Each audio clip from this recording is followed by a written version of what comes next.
வணக்கங்க. ஸ்ரீ கிருஷ்ணா ஜோதி நிலையத்திலிருந்து ஈரோடு ஜோதிடர் முனியாண்டி. கிட்டத்தட்ட 300 சப்ஸ்கிரைப் வந்துட்டாங்க. சப்ஸ்கிரைப் பண்ண அத்தனை நல்ல உள்ளவங்களுக்கு நன்றிங்க. மேலும் சப்போர்ட் பண்ணுங்க. உங்களுக்கு வேணுங்கிற தகவல் கிடைக்கும். உங்க ஜாதகத்த பத்தி கேட்டீங்கனாலும், நீங்க போட சொன்னாலும் போடலாம். இல்ல தனிப்பட்ட முறையில அனுப்புனாலும் உங்களுக்கு பார்த்து சொல்றோம். மிக்க நன்றிங்க. இப்ப பார்க்கறது 2026க்கு உண்டான தனுசு ராசிக்கு உண்டான பலன்கள பார்க்கலாம். சரிங்களா? இந்த தனுசு ராசிக்கு கிட்டத்தட்ட குரு பகவான் பார்த்துட்டு இருக்கிறாங்க. குரு பார்த்தாவே அது யோகத்த குடுக்கும் தான். ஆனா என்னன்னா அவர் வக்ரகதியில படுத்தா யோகத்துக்கு மாற்று பலன் தான் கொடுக்கணும். ஒரு 3 மாசம் அந்த பலன் உண்டு. அப்பனா 3 மாசம் சுப பலன் இல்ல அப்படிங்கிறதையும் புரிஞ்சுக்கங்க.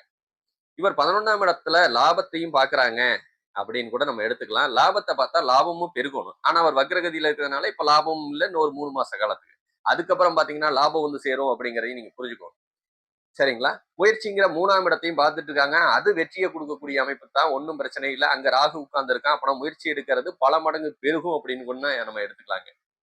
அப்படி பெருகுனாலும் அந்த வீட்டுக்கு உண்டானவன் 4ஆம் இடத்துல உட்கார்ந்திருக்காங்க. அப்பனா அது கொஞ்சம் தடை ஏற்படுத்துவாங்க. அந்த பாக்கியத்த நம்மளால அனுபவிக்க முடியாது அப்படிங்கிறது தான் காரணம். சரிங்களா? இது குழந்தைகளுக்கு பார்த்தீங்கன்னா, கல்விய தடைய ஏற்படுத்துங்க. இன்னும் ஒரு 2 வருஷ காலத்துக்கு இந்த தனுசு ராசிக்காரங்களுக்கு கல்வி தடைய கொஞ்சம் குடுப்பாங்க. படிக்க மாட்டாங்க, சொல்றத கேட்க மாட்டாங்க அப்படின்னு எடுத்துக்கலாம். தாய்க்கு உடல்நலம் கொஞ்சம் பாதிக்கலாங்க. சரிங்களா? அடுத்தது பார்த்தீங்கன்னா, அவன் நம்ம பார்க்கறது தொழில் ஸ்தானத்த பார்க்குறாங்க. இன்னும் 2 வருஷத்துக்கு தொழில் மந்தத்தன்மைய குடுக்கக்கூடிய அமைப்பு.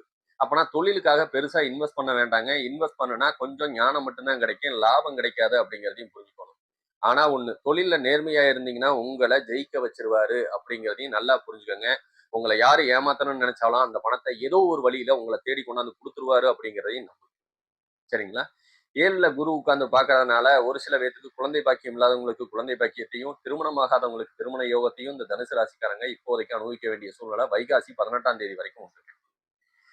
சரிங்களா? 9ஆம் இடத்துல கேது உட்கார்ந்து இருக்கிறது பார்த்தீங்கன்னா, கொஞ்சம் தந்தைக்கு பாதகத்த குடுக்கும். உடல்நலம் பாதிக்கப்படும். தாயும் பாதிக்கப்பட வேண்டிய சூழ்நிலை. ஆஸ்பத்திரிக்கு விரயம் பண்ணக்கூடிய அமைப்பு வந்து சேருங்க. முடிஞ்ச வரைக்கும் பார்த்தீங்கன்னா, சுப விரயம் பண்ணி வச்சுக்கங்க. அதுதான் பார்த்தீங்கன்னா, உங்கள ஆஸ்பத்திரி விரயத்திலிருந்து கொஞ்சமாவது காப்பாத்தி குடுக்கும் அப்படிங்கிறதையும் புரிஞ்சுக்கலாம். அதனால சுப விரயம் நம்ம இடம் வாங்குறது, வீடு கட்டக்கூடிய யோகத்தையோ, இல்ல வண்டி வாகனம் வாங்கக்கூடிய யோகத்தையோ குடுக்கலாங்க. ஆனா உங்களுக்கு வண்டி வாகனமும் இன்னும் 2 ஆண்டு காலத்துக்கு தடையில இருக்குங்கிறதையும் கொஞ்சம் புரிஞ்சுக்கங்க. அப்பனா வண்டி வாகனம் வேண்டாம். நிலபுலன்கள் வாங்கக்கூடிய அமைப்பை ஏற்படுத்திக்கங்க. அது பின்னாடி சொத்தா மாறக்கூடிய அமைப்போ, இல்ல அது லாபத்த குடுக்கக்கூடிய அமைப்போ வந்து சேரும். சரிங்களா? முடிஞ்ச வரைக்கும் சப்ஸ்கிரைப் பண்ணுங்க. இன்னும் சப்போர்ட் பண்ணுங்க. உங்களுக்கு வேணுங்கிற தகவல் குடுக்குறோம். நன்றிங்க. முழு வீடியோவும் போட்டிருக்கோம். அதையும் போய் பாருங்க. உங்களுக்கு வெற்றி வந்து சேரட்டும். நன்றி, வணக்கம்.